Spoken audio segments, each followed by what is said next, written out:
27. 27.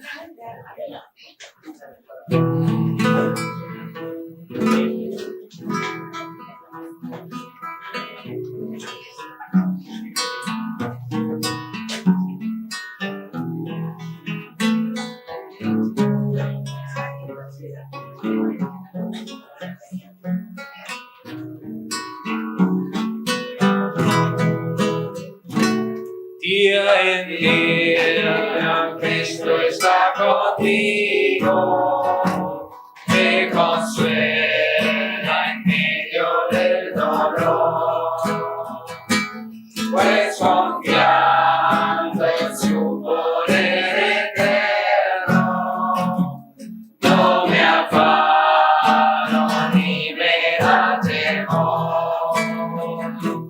Sobrepuja todo entendimiento, la perfecta paz del Salvador. En su amor tan grande e infinito, siempre me dará lo que es mejor. Día en día, Cristo me acompaña y me brinda dulce comunión. Todos. Quiero darles la bienvenida, un gusto verles de nuevo, hermanos y hermanas. Y vamos a ponernos aquí. Por favor, Pastor Harold, una oración para iniciar. ¿Ya? La ciudad de Amistad está alcanzando el nivel diurno, con el calor hoy.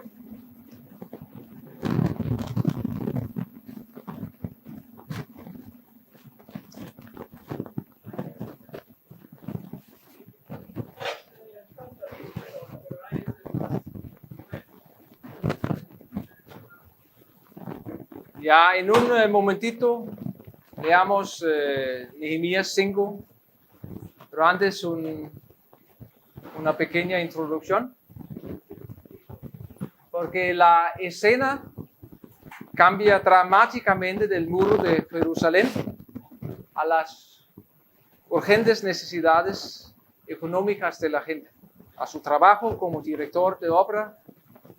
Nehemías añade nuevas habilidades como trabajador, social, creativo y eficaz. La historia describe a Nehemías enfrentando un nuevo problema, encontrando una solución y comportándose de manera ejemplar. Leamos capítulo 5, hermanos, y tal vez 3 hermanos hoy también.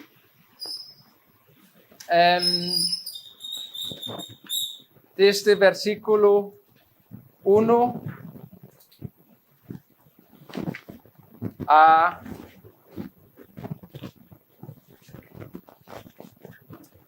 5, después 6 a 9 y el tercer, el resto. ¿Algo así? Ya.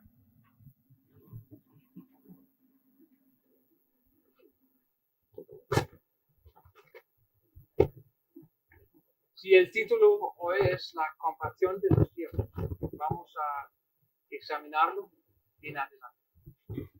El primer punto es el problema de Nehemías, los primeros versículos.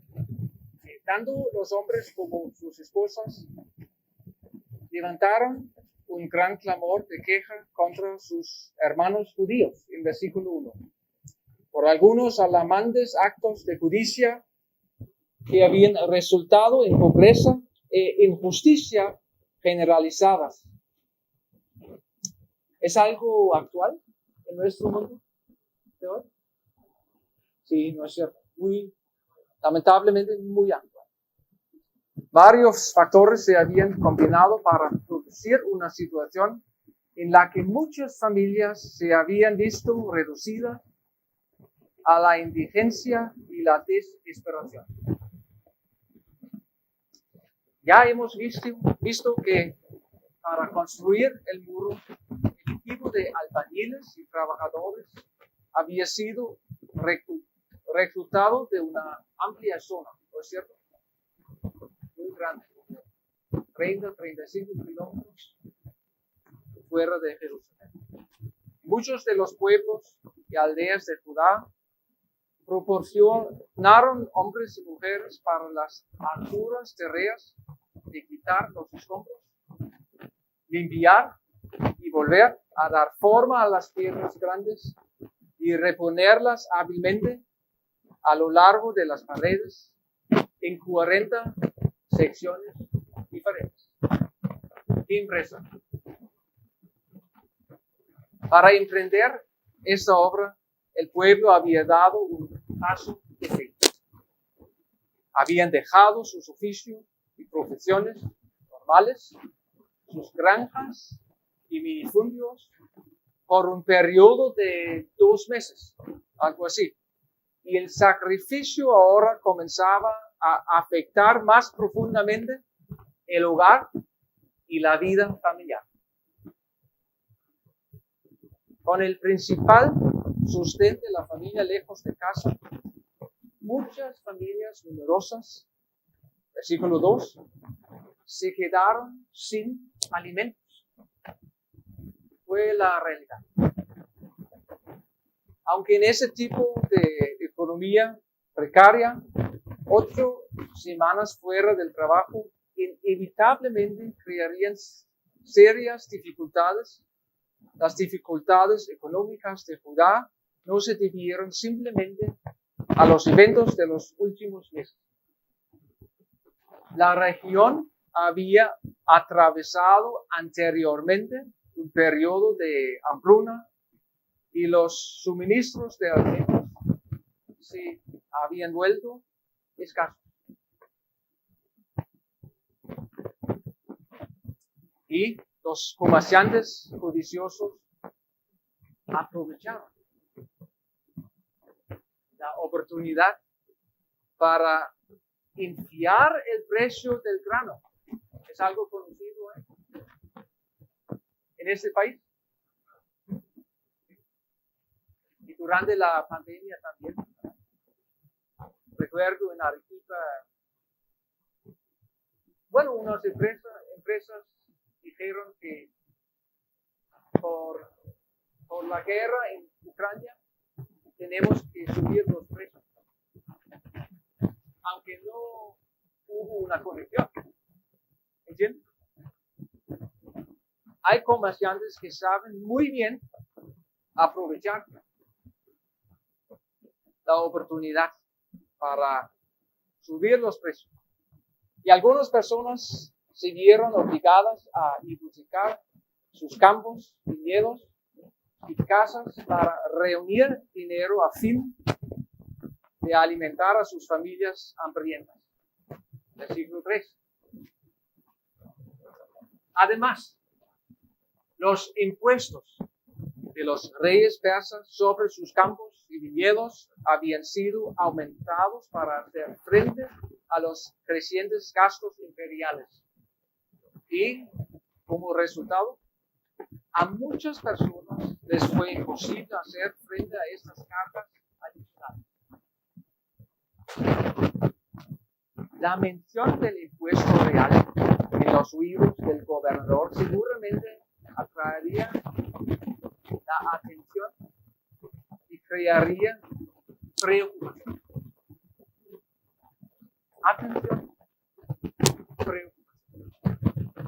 Nehemías ciertamente necesitaría apoyar el cobro de estas cuotas, normalmente pagaderas sobre la cantidad de productos obtenidos de los campos, chacras y viñedos. Es algo muy actual, ¿no es cierto? Y para empeorar las cosas, después de haberse desprendido de sus campos.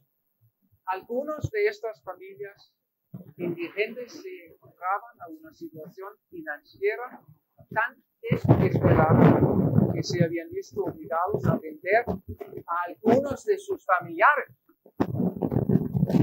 como esclavos. La práctica era bastante común en el antiguo cercano oriente, pero la ley mosaica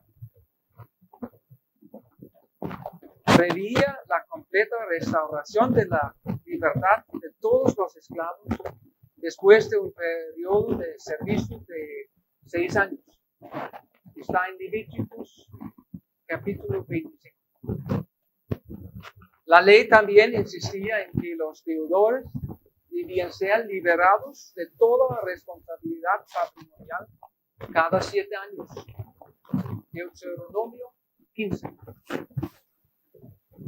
Disposición que probablemente no fue cumplida en este periodo, al igual que la ley de esclavitud en su historia anterior.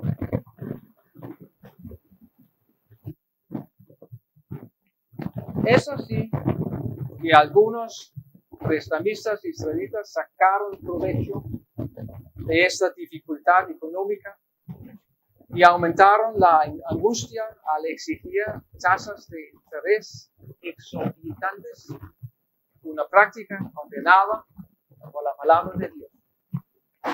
Por ejemplo, en Proverbios 28, versículo 8. Una práctica condenada por la palabra de Dios. Y recordemos también que Ezequiel, el profeta Ezequiel, había descrito anteriormente el exigir intereses excesivos y obtener, cita, ganancias injustas de tus vecinos, como prácticas detestables de Jerusalén. Está en capítulo 22, versículo. Sin embargo,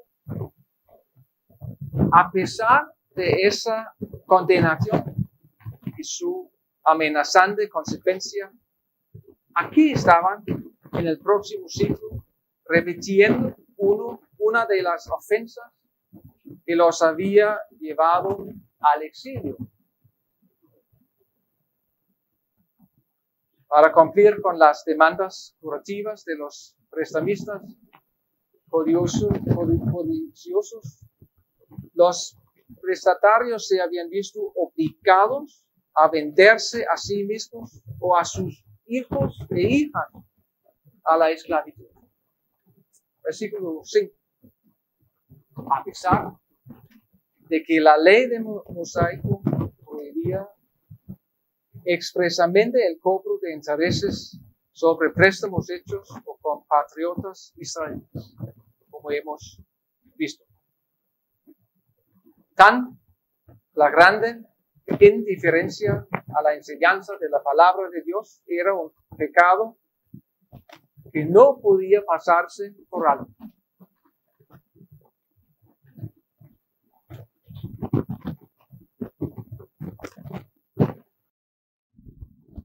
Bueno, eso fue el problema de Nehemías, pero el relato solamente de él, de todo el pueblo de Dios.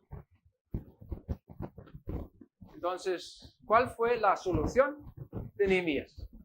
Vamos a enseñarlo un poquito en adelante, los versículos que hemos escuchado, 6 a 13. Y hay 6 subpuntos muy importantes, porque más tardecita vamos a tener un estudio bíblico en los grupos, un poco más profundo, examinando, enseñando otros partes. Y cada grupo va a tener uno de los 6 hechos del Nehemías. Pero más tarde. Ya. Entonces, cuando Nehemías escuchó acerca de tal conducta inhumana y pobreza generalizada, hizo 3 cosas. Dio una respuesta personal considerada al agravio, organizó una ocasión pública específica para discutir el tema y presentó un caso irrefutable para arreglar el asunto.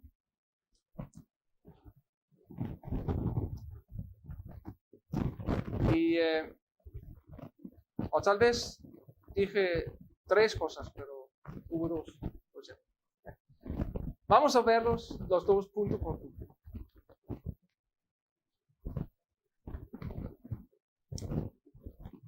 Primero, dio una respuesta personal equilibrada al agravio, al escuchar el clamor del pueblo y las acusaciones de codicia, conducta inconsecuente, conducta despiadada e injusta. Nehemías se enojó mucho. Versículo 6. Sin embargo, una vez más, vemos a un líder en control de la situación.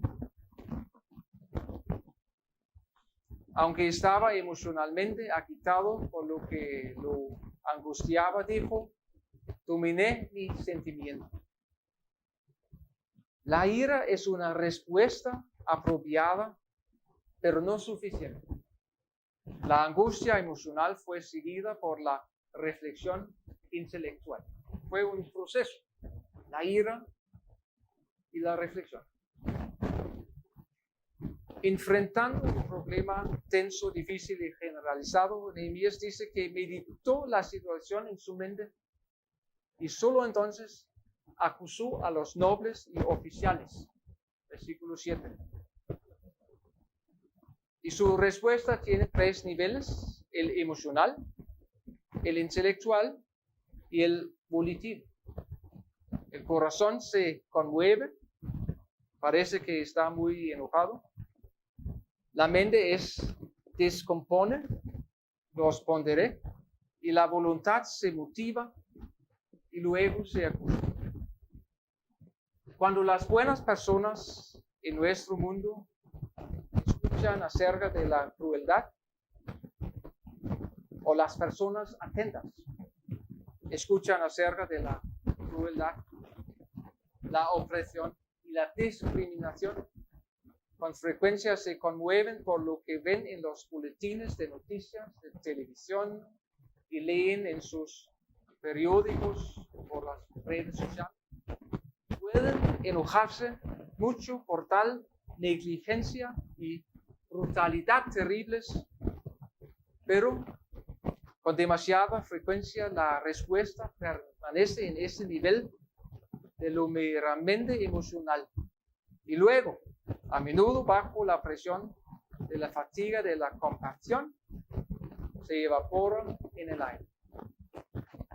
El corazón se ha conmovido, pero nada más. Lo conocemos muy bien. La mente debe ser estimulada para que estemos informados sobre la situación, ya sea de los refugiados en Europa ahora, de Ucrania, los hambrientos. ¿Dónde están hambrientos? ¿En el Perú? Sí, en muchos lugares del mundo también. Los sin techo, los enfermos, los oprimidos, o las decenas de otras trágicas necesidades del mundo contemporáneo. Solo a medida que seamos más conscientes del alcance de la necesidad humana, es probable que demos una respuesta específica y hagamos algo sobre estas enormes injusticias globales de nuestro tiempo también. Damos gracias a Dios que muchos de nuestros contemporáneos no se contentan simplemente con ver las dificultades en su pantalla, sino que luego ofrecen sus servicios a su iglesia o o sociedad minera, ya sea para una empresa a corto plazo o un proyecto de vacaciones de verano, algo así.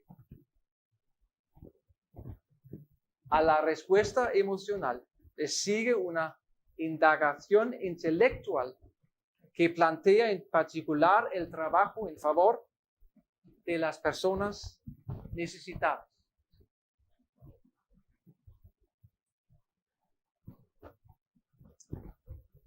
En segundo lugar, Nehemías organiza una asamblea pública específica para discutir el tema, incluso con la autoridad de la corte imperial detrás de él. El gobernador sabe que no puede rectificar esta sombría situación por sí solo. Sabemos, ¿verdad? Somos equipo. Nehemías sabía también. Nehemías escucha con sensibilidad a los oprimidos, se dirige audazmente a los ofensores y convoca sabiamente una reunión. Tiene una asamblea en Yelch también, a veces. Algo así. Cada 2 años. Cada año. Cada año.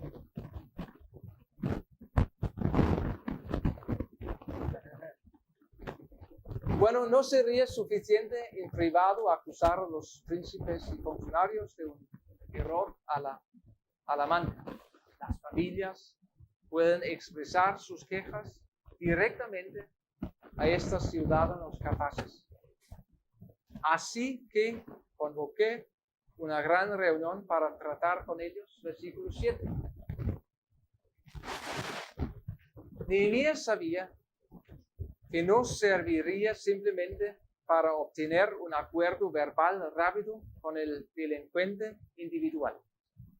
Podían soportar discutir con él durante horas si su precioso dinero estaba en juego. Deben enfrentarse cara a cara con el problema y no simplemente confiar en la información de Nehemías sobre la pobreza desgarradora de muchos hogares judíos. Entonces, ¿por qué esta reunión, hermanos? El hecho de convocar una gran reunión aseguró a las personas desfavorecidas que algo estaba a punto de hacerse y al mismo tiempo convenció a los avaros infractores de que el gobernador no podía ser ignorado. La convocatoria de la gran reunión con frecuencia jugó un papel importante en el desarrollo espiritual y moral del pueblo de Dios después del regreso del exilio. Y este era ciertamente el momento adecuado para otra reunión. Esto nos brinda un recordatorio de la importancia y la utilidad de una reunión pública sobre cuestiones humanitarias, sociales y comunitarias cruciales para compartir información, influir en la opinión pública, conseguir apoyo y movilizar acciones eficaces. Sin esa campaña unida y bien organizada, las buenas intenciones pueden dispararse y las ideas creativas se evaporan en el aire. Hay un tercer punto, porque en tercer lugar Nehemías presentó un caso irrefutable para corregir el asunto. Lo que tenía que decir en la reunión fue crucial y el gobernador usa su fina mente para reunir 6 hechos. Vamos a escudriñarles los ahora para presentar una injusticia persuasiva.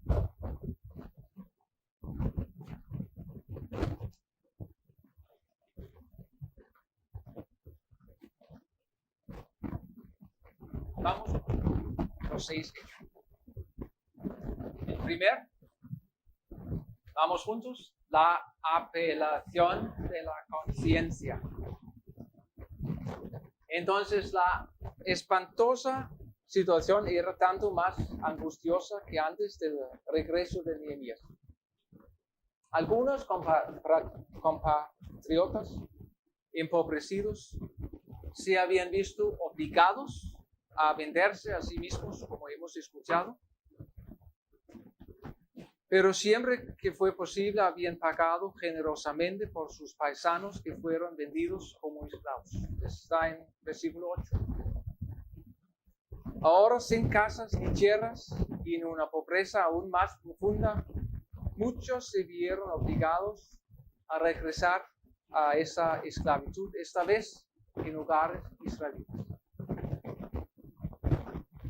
Seguramente las conciencias de los ofensores estaban perturbadas porque la abundante generosidad de aquellos israelitas que los habían comprado de los gentiles había sido eclipsada por la atroz justicia de sus nuevos amos.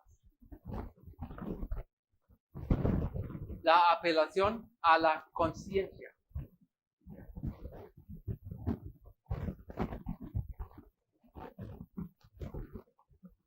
Y hoy hemos aprendido más antes de esta enseñanza sobre Martín Lutero.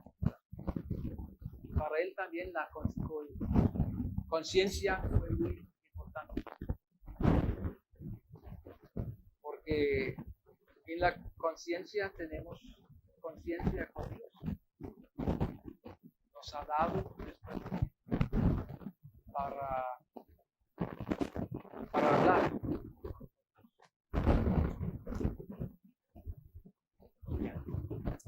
Y B, vamos juntos, el atractivo del amor.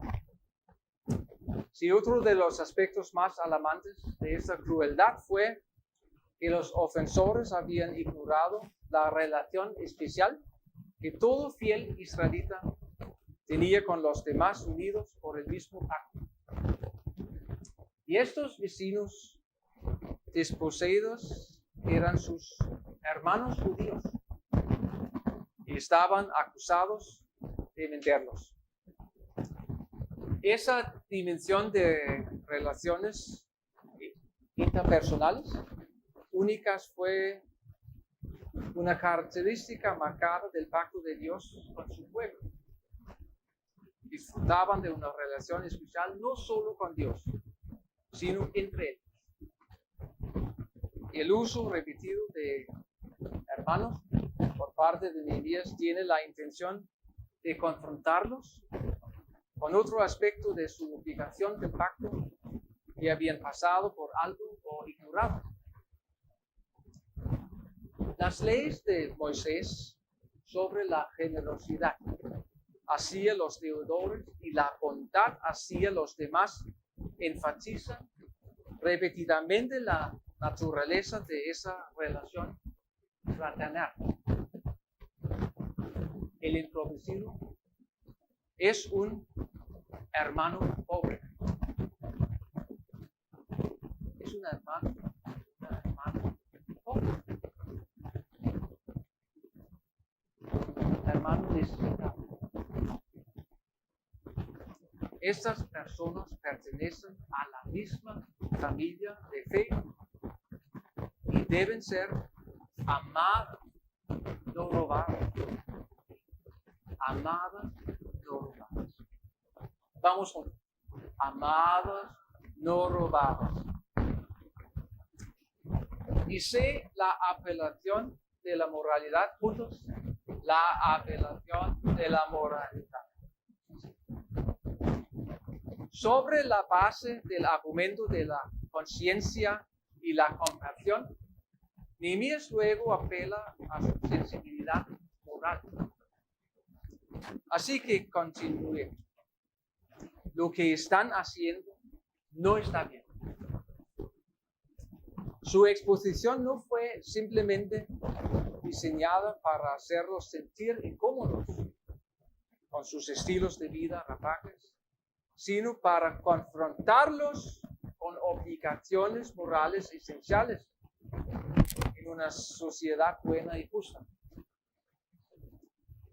Las personas que quieren disfrutar de los beneficios y ventajas de la vida en comunidad no pueden vivir de manera egoísta y totalmente despreocupada de los demás.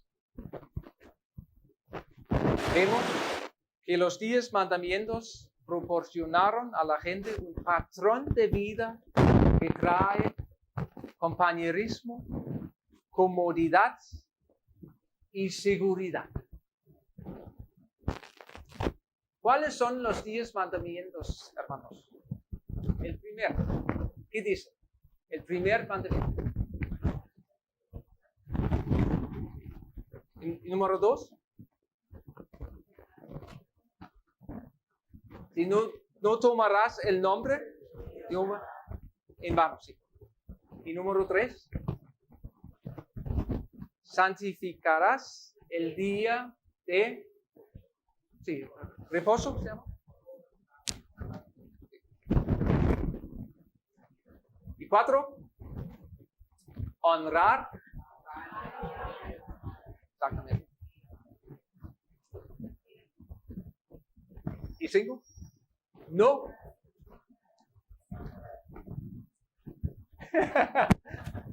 6. Sí.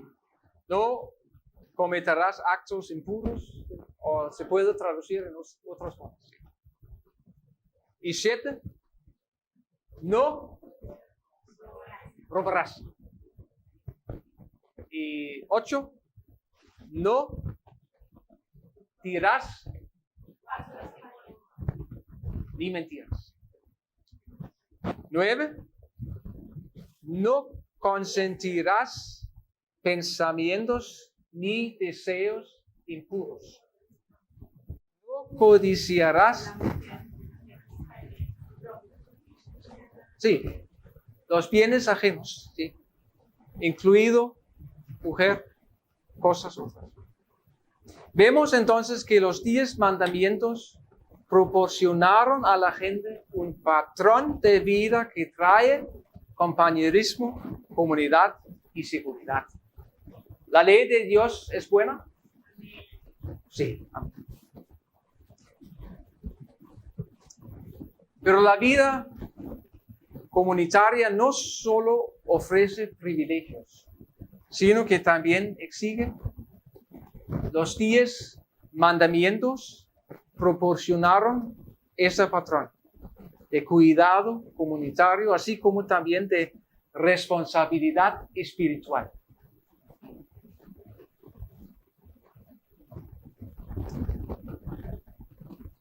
Y vamos juntos, la apelación a la teología. Versículo 9. ¿No deberías caminar en el temor de Dios? Nehemías ahora apela a su conocimiento del carácter de Dios. Es teología. Como pueblo israelita, comprometidas con una relación de pacto con Dios, se puede preguntar, ¿no quieren reconocer su unicidad, reverenciar su santidad, recibir su misericordia, reflejar su amor, seguir su voluntad y obedecer su palabra? En su trato insensible a los demás, estos israelitas codiciosos no habían mostrado estas cualidades. El pueblo hebreo sabía que la doctrina no debía estar divorciada de la vida. ¿Es un riesgo para nosotros también? Claro.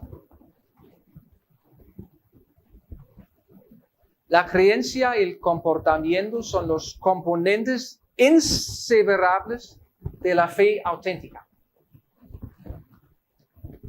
Era básico para la comprensión por parte de la gente lo que Dios esperaba a sus hijos, que vivieran como Él, siendo santos como Él es santo, misericordiosos como Él es misericordioso, y justos como Él es justo. Está en Levíticos 11. Ya. Y en E, juntos, la apelación a la experiencia. Versículo 10. Nehemías no se enfrenta a la situación como un observador distante.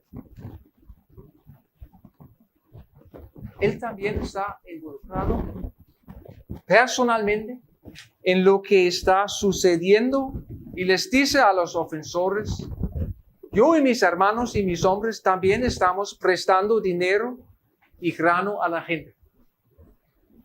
Pero que cesen las exigencias de la usura. Hay dos posibilidades aquí, pienso. Nehemías puede estar confesando un error o puede estar ofreciendo un ejemplo. Es posible que, como gobernador local y hombre de cierta posición, Nehemías también hubiera prestado dinero y grano a las personas necesitadas, incluso esperando algún pago de interés. En ese caso, él está aquí confesando su propio descuido de la palabra de Dios con respecto a exigir intereses de su propio pueblo. Como funcionario del gobierno, sus asuntos financieros pueden haber sido responsabilidad de otros, pero se ha dado cuenta de que él también está implicado en el delito. Pero al mismo tiempo está ofreciendo un ejemplo. Está diciendo que él, sus hermanos y colegas han prestado dinero a sus compatriotas israelitas, pero sin intereses. Y está instando a otros a hacer lo mismo. Hay diferencia también para nosotros, hermanos y hermanas, si prestamos dineros con o sin intereses. ¿Hay una diferencia? Por supuesto.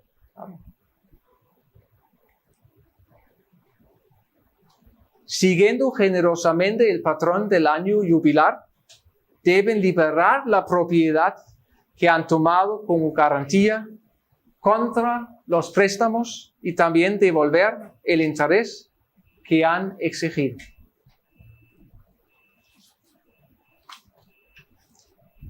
El último punto, vamos juntos, la apelación al compromiso.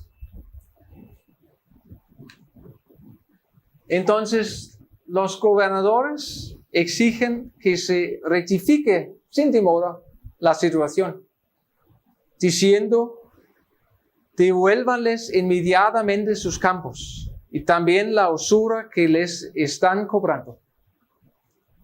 A lo que recibieron una pronta respuesta: haremos lo que ustedes dicen. Nehemías creía en la necesidad de una resolución específica, inmediata, irrevocable y pública, por lo que convocó a los sacerdotes como oficiales religiosos, ordenándoles asistir a una ceremonia pública de juramento para asegurarse de que estos nobles harían lo que habían prometido. No era momento para sugerencias tentativas o vagas promesas. Una vez que se habían hecho los juramentos, el uso de Nehemías de testigos prístinos se siguió en la práctica profética. También sacudí los pliegues de mi manto y dije: así sacuda Dios de su casa y de sus bienes a todo hombre que no guarde esta promesa. Que tal hombre sea sacudido y vaciado. Versículo 13. Nehemías estaba determinado a que la enormidad de este pecado social fuera reconocida por lo que era: un flagrante acto de rebelión contra la persona, la palabra y el pueblo de Dios. Por lo que hicieron los ofensores, asistieron a la gran reunión, dijeron juramentos, vieron y oyeron, se sujetarían a esas firmes promesas, hechas en presencia de otros, para poner estos las cosas bien y sin demora. Toda la asamblea alabó al Señor porque se había rectificado una situación tan grave. Y los que prestaron juramento hicieron lo que habían prometido. Eso fue la solución del problema de Nehemías y del pueblo de Dios, con la pobreza, injusticia, etcétera, etcétera. Sí. Y ahora hay tiempo para la primera conversación o estudio bíblico en grupos. ¿En qué maneras podrían inspirarnos los 6 hechos de Nehemías en este capítulo? Y si tenemos más o menos los 5 grupos de ayer, ¿está bien? O 5, yeah. O tal vez 6 grupos porque hay 6 puntos. Ya. 6 grupos. Entonces, agrúpense y después vamos a ¿cómo se llama? Dirigir los 6 puntos. Dividir los 6 puntos. Ya entonces, después de conocer el problema de Nehemías y la solución de él, el último punto del capítulo 5 es el ejemplo de Nehemías. Veamos un poco más sobre este ejemplo de él como siervo de Dios. Al describir el propio estilo de vida de Nehemías en este periodo, las memorias relatan cómo se comportó, primero negativamente, lo que no hizo para empobrecer a otros, y luego positivamente lo que hizo para ayudar a otros. Dice que durante los 2 años que se desempeñó como gobernador en la tierra de Judá, lo habían motivado 2 principios bíblicos: reverencia a Dios y compasión por los demás. Y en el pensamiento de Nehemías, la reverencia a Dios no era simplemente una postura diferente en la adoración pública. Tuvo una consecuencia práctica en su vida cotidiana. Para ese gobernador, honrar el nombre de Dios significaba obedecer la palabra de Dios y amar al pueblo de Dios. Obedecer la palabra de Dios y amar al pueblo de Dios. Obedecer la palabra de Dios y amar al pueblo de Dios. Fue porque temía a Dios que no tomó su alimento. Versículo 14. Ni tomó su dinero, ni bebió su vino, ni abusó de su servidumbre. Sus asistentes también se enseñorearon del pueblo. El temor de Dios aumentó su respeto hacia las otras.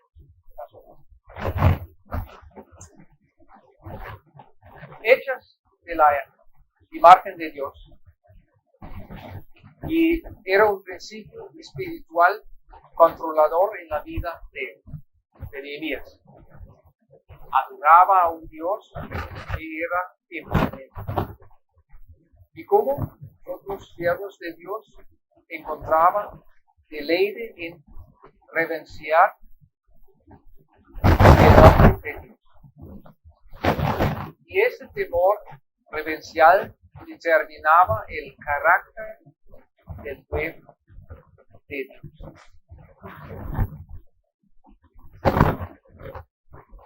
Y el segundo punto, compasión por los demás. Luego de explicar que a diferencia de sus antecesores en el cargo, Nehemías no había vivido de manera extravagante. El gobernador pasa a mostrar cómo realmente vivió. Había vivido con generosidad, dando de comer a los demás y con consideración, no tomando comida de los demás. Tenemos problemas, hermanos, en nuestros tiempos con gobernadores que viven extravagantes. A veces, pasa muchas veces. No fue así para Nehemías. Para el siervo de Dios no es así. En lugar de exigir grandes pagos monetarios de la población local para cumplir su cuenta de hospitalidad, había alimentado a los funcionarios y visitantes con su propio salario. Versículo 17. Y disponía diariamente de abundantes alimentos y vino para alimentar a otros. Nehemías es un ejemplo de un siervo que dio buen uso a su dinero. Trató de ayudar a otros en necesidad, prestándole dinero y grano a la gente. ¿Era perfecto Nehemías? No era perfecto. Pero en su reverencia a Dios, obediencia a la Escritura y amor a los demás, es también para nosotros, como pueblo de Dios, en nuestro tiempo, un modelo de cuidado social, práctico y generoso. Y aquí terminamos el capítulo 5 de Nehemías. Claro, por supuesto, antes de continuar, falta pequeña dinámica para recordar también con nuestros cuerpos los tesoros de este maravilloso libro. Vamos a ponernos aquí